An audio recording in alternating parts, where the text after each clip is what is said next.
Hello बच्चों, हमारा question है two rods A and B of identical dimensions are at temperature 30 degree Celsius if A is heated up to 180 degree Celsius and B up to T degree Celsius, then the new length are the same if the ratio of their coefficient of linear expansion of A and B is 4:3, then the value of T is।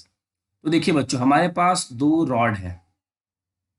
दोनों ही rod कैसी हैं? Identical है। दोनों ही rod हमारी identical है, means in दोनों की length क्या है? सेम।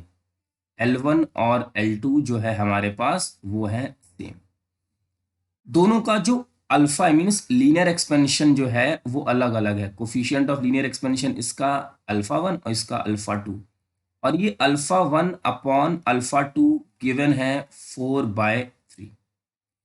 इन दोनों का टेम्परेचर बच्चों इनिशियली क्या है? 30 डिग्री सेल्सियस, इसका भी है 30 डिग्री सेल्सियस।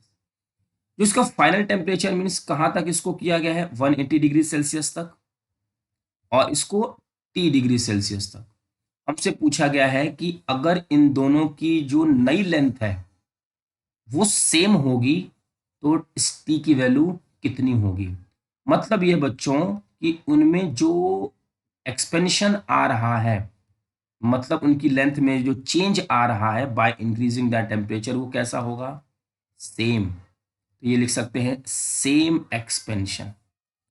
तो delta L1 is equal to delta L2। Delta L1 होता है L1 अल्फा 1 डेल्टा T1, ये होगा L2 अल्फा 2 डेल्टा T2।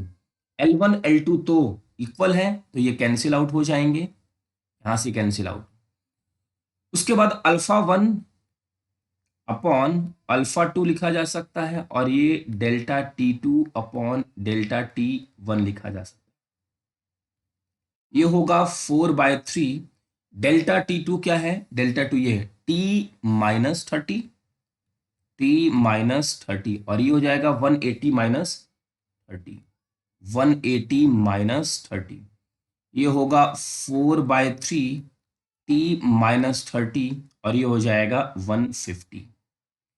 यहाँ से बच्चों ये 50 कैंसिल, तो ये हो जाएगा 4 into 50 is equal to T-30।